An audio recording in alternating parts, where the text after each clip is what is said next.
Hello friends, welcome back to the drop of education. आज के YouTube channel में हम आपका स्वागत करते हैं। आज हम आपके लिए कुछ एक स्पेशल चीज़ लेके आए हैं और वो स्पेशल चीज़ या हम जिसके बारे में आज जानने वाले हैं वो एक तरीके का टेक्निक से रिलेटेड कुछ इंस्ट्रूमेंट्स हैं। आज हम जानेंगे उस इंस्ट्रूमेंट के बारे में। बहुत सारे स्पीसीज़ के बारे में हमने कवर किया, बहुत सारी चीज़ें हमने देखी। आने वाले समय में मैं और भी स्पीसीज़ के बारे में बताऊंगी, बट मैंने सोचा कि स्पीसीज़ हम कुछ ज़्यादा ही पढ़ लिए हैं। अब थोड़ा सा हम कुछ टेक्निक की तरफ जाते हैं। तो हमने एक टेक्निक से एक इंस्ट्रूमेंट चूज़ किया है जिसके बारे में आज हम जानेंगे, और उस इंस्ट्रूमेंट का क्या वर्क है, हम उसे क्यों यूज़ करते हैं या उसके क्या एडवांटेजेस है, क्या डिसएडवांटेजेस हैं, साथ ही साथ उनका क्या रोल है हमारे बायोलॉजिकल सिस्टम में। वो सारी चीज़ों को हम यहाँ आज कंसीडर करेंगे।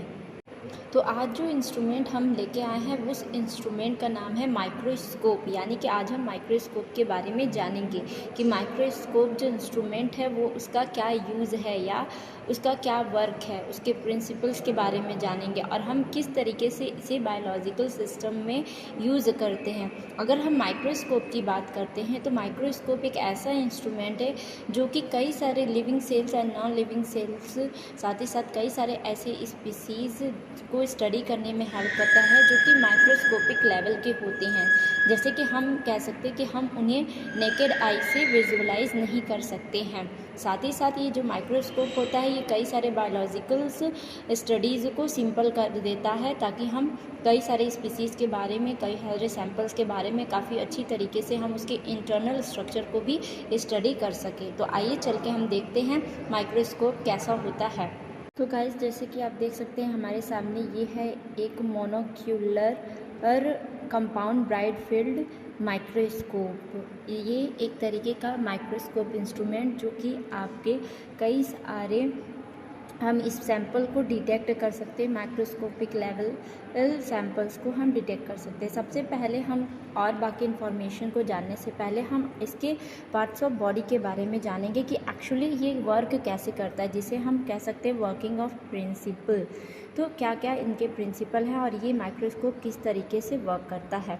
तो सबसे पहले अगर हम इस माइक्रोस्कोप की बात करते हैं तो आप देख सकते हैं कि ये जो ऊपर सर्कुलर स्ट्रक्चर आप देख रहे हैं, जिसे मैं इस तरीके से निकाल सकती हूँ और मैं आपको प्रॉपर तरीके से दिखा सकती हूँ कि आप इसमें देखते होंगे 10x लिखा हुआ है। इसका मतलब कि ये रिवोल्यूशन पावर्स को काफ़ी अच्छी तरीके से डिटेक्ट करने में हेल्प करता है, और हम इसको ऑक्यूलर लेंस के नाम से जानते हैं। ये जो ऑक्यूलर लेंस होता है, ये लेंस आपके मैग्नीफिकेशन इमेज को बढ़ाता है कम से कम 10 टाइम्स। अगर हम नीचे इस ट्यूब की बात करें, ये जो आप ट्यूब देख रहे हैं, इस ट्यूब को हम फिक्स ड्रॉ ट्यूब के नाम से जानते हैं। ये फिक्स होती है, ये देखिए ये रोटेट बिल्कुल नहीं होती है। नेक्स्ट हम अगर इस पार्ट की, बॉडी की इस पार्ट की बात करें, हम आपको दिखाते हैं इस तरीके से। अगर हम बॉडी की इस पार्ट की बात करते हैं तो ये इसे हम कहते हैं बॉडी ट्यूब। और बॉडी ट्यूब जो होता है ये मिरर एंड प्रिज्म को ट्रांसमिट, जो इमेज ट्रांसमिट होती है उसको काफ़ी अच्छी तरीके से ट्रांसमिट करने में हेल्प करता है।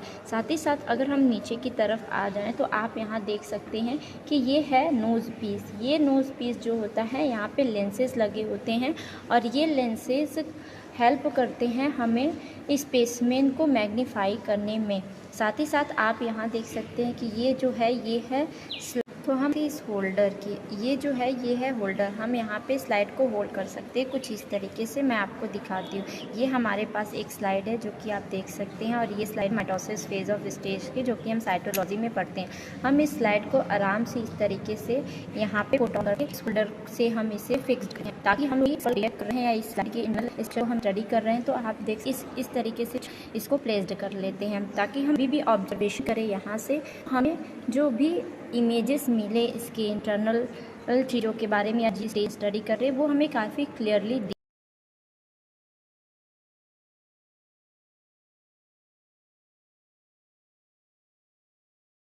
जो आप देख रहे हैं, ये जो पार्ट है इसे हम कहते हैं क्रॉसर एडजस्टमेंट नोब। और ये नोब जो होती है ये फोकस करती है स्पेसमेन को। इसके जस्ट नीचे वाला भी जो होता है इसे हम फाइन एडजस्टमेंट नोब के ये नाम से जानते हैं, और भी फाइन से स्पेसमेन फोकस करते हैं। ये जो है ये होगा आर्म जम अत्तर करते हैं। आप देख रहे हैं यहाँ लगी हुई है, ये है का बेस अगर बात करें तो ये कर सकते हैं। ये मिरर थोड़ा दिख रहे हैं आप, ये मिरर जो होती है इसे हम फोकस लाइट रे मिरर के नाम से जानते हैं। और यही रे मिरर जो होती है ये लाइट को ऑफ करके रिफ्लेक्ट करती है।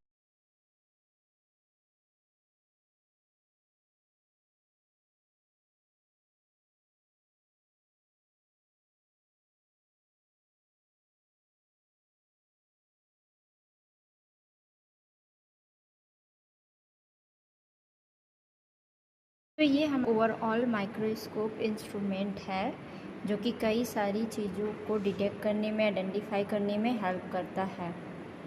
तो आज हमने माइक्रोस्कोप के बारे में जाना। अगर हम माइक्रोस्कोप के टाइप्स की बात करें तो बहुत सारे टाइप्स देखने को मिलते हैं। उसमें दो आपके सबसे इम्पॉर्टेंट होते हैं, एक होता है आपका लाइट माइक्रोस्कोप, दूसरा आपका होता है इलेक्ट्रॉन माइक्रोस्कोप। अगर हम लाइट माइक्रोस्कोप की बात करें या इलेक्ट्रॉन माइक्रोस्कोप की बात करें तो इनमें भी कई सारे टाइप्स देखने को मिलते हैं, जैसे कि ब्राइट फील्ड माइक्रोस्कोप हो गया, डार्क फील्ड माइक्रोस्कोप हो गया, अल्ट्रावायलेट फील्ड माइक्रोस्कोप हो गया, एंड फेस कॉन्ट्रैक्ट माइक्रोस्कोप हो गया, और आपका फ्लोरोसेंट माइक्रोस्कोप हो गया। ये सारे जो माइक्रोस्कोप है ये अलग अलग तरीके के स्पेसिमेन को मेज़र आउट करते हैं, और हर माइक्रोस्कोप में एक नई नई टेक्निक्स का इन्वेंशन रहता है जो कि अलग अलग स्ट्रक्चरल व्यूज़ को आइडेंटिफाई या मैग्नीफाई कर सकते हैं। हम जिस मैग्नीफिकेशन की बात कर रहे हैं, अगर हमें उस मैग्नीफिकेशन को फाइंड आउट करना हो या जानना हो, जैसे कि अगर हमें किसी भी स्पेसिमेन के डायमीटर के, वेवलेंथ के, फ्रीक्वेंसी के, इन सारी चीज़ों के बारे में अगर हमें जानना होता है तो हम एक रिलेशनशिप को अप्लाई करते हैं जिसे हम अब्बास रिलेशनशिप के नाम से जानते हैं। और ये रिलेशनशिप जो होता है ये अप्लीकेबल होता है आपके कई सारे माइक्रोस्कोप्स में, जिसको फाइंड आउट करने के लिए हम D0 = 0.6 lambda upon n sin alpha या थीटा का हेल्प लेते हैं। और इस फॉर्मूले के हेल्प से हम कई सारे मैग्नीफिकेशंस को निकाल सकते हैं, चाहे हम मिनिमम डिस्टेंस की बात करें, चाहे वेवलेंथ की बात करें, या रिफ्रैक्टिव इंडेक्स की बात करें। ये सभी चीज़ों को हम फाइंड आउट कर सकते हैं। सो गाइज़, आज के लिए इतना ही। हमारे वीडियो में फिर हम मिलेंगे एक नए इंस्ट्रूमेंट या नए स्पीसीज़ के साथ, या फिर हम कुछ अलग चीज़ों को लेके आएंगे आपके लिए। तब तक आप ड्रॉप ऑफ एजुकेशन को सपोर्ट करें, सब्सक्राइब करें चैनल को, और वीडियो को लाइक भी करें, ढेर सारा प्यार दें। Thank you very much.